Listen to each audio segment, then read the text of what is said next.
Salut, c'est Clément de Mouvement Conscient. Et là, dans cette vidéo, j'aimerais vous parler de la notion d'endurance en mouvement. Est-ce qu'on en a besoin? Est-ce qu'on a besoin de faire des séances spécifiques d'endurance en mouvement? Et c'est une question très intéressante parce que lorsque vous demandez si on a besoin d'endurance, vraiment de travailler spécifiquement l'endurance en mouvement, ça revient à se demander pourquoi on a besoin d'endurance. Et en fait, pourquoi on a besoin d'endurance? Pour faire du mouvement, tout simplement. C'est-à-dire pour faire beaucoup de mouvements. Qu'est-ce qui se passe lorsque vous courez un marathon? Eh ben, vous allez courir 3-4 heures, et ben 3-4 heures, vous allez faire pas mal de mouvements. Du coup, c'est vraiment pour faire un max de mouvements.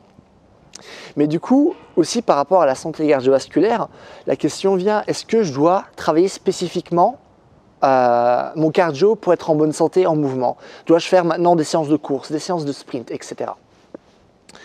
Et la réponse est non, tout simplement. En fait, lorsque vous faites vos séances de mouvement, lorsque vous faites une séance d'imaginons de 2 heures, où vous allez travailler vraiment plein de qualités physiques, vous allez passer de la force à la vitesse, à la souplesse, à la coordination, ce genre de choses, la question que vous devez vous poser, c'est est-ce que vous arrivez à tenir cette séance? Est-ce que vous arrivez justement à enchaîner toutes ces qualités physiques? Et si la réponse est oui, eh ben vous n'avez pas besoin de faire de séance spécifique, ok? Parce que vous n'avez pas besoin de courir et après de dire ok, maintenant j'ai endurance, maintenant j'ai cette endurance, maintenant je peux faire du mouvement. C'est non. Pourquoi faire de la course pour ensuite faire du mouvement? Vous n'avez pas assez d'endurance pour faire votre séance de mouvement? Cool, faites encore plus de mouvement, ok? Du coup, est-ce que vous êtes en bonne santé cardiovasculaire? C'est est-ce que vous pouvez bouger pendant longtemps? Est-ce que vous pouvez enchaîner différentes qualités physiques? Est-ce que vous pouvez enchaîner des séances lourdes? Si la réponse est oui, vous avez assez d'endurance. Après, ça ne veut pas dire que courir, ça ne sert à rien. Courir sur le long terme ou faire des sprints, si.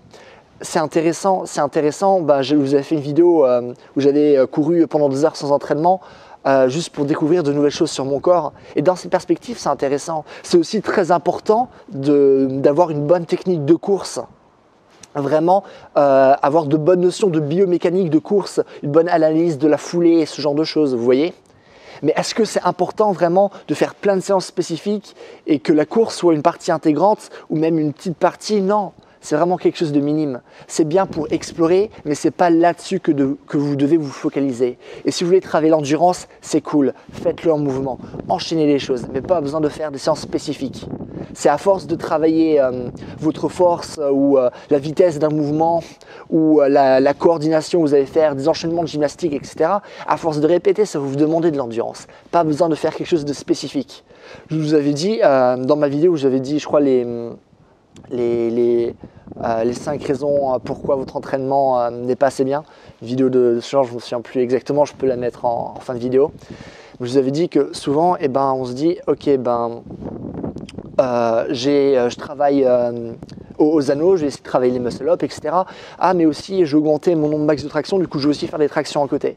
Non, c'est bon, en faisant tes muscle-up, tu vas faire des tractions, pas besoin de faire encore plus de tractions à côté, ok? L'endurance, vous allez travailler en mouvement à force de répéter les choses. Pas besoin de faire une séance supplémentaire. Donc voilà. J'espère que cette vidéo vous a plu. Si vous avez des questions, posez-moi tout dans les commentaires, je réponds à tout. Si cette vidéo vous a plu, n'hésitez pas à me mettre un j'aime. Si vous êtes nouveau sur cette chaîne, n'hésitez pas à vous abonner si vous voulez plus de contenu sur du mouvement. Et si vous voulez du coaching, n'hésitez pas à aller sur mon site. Donc voilà, bye!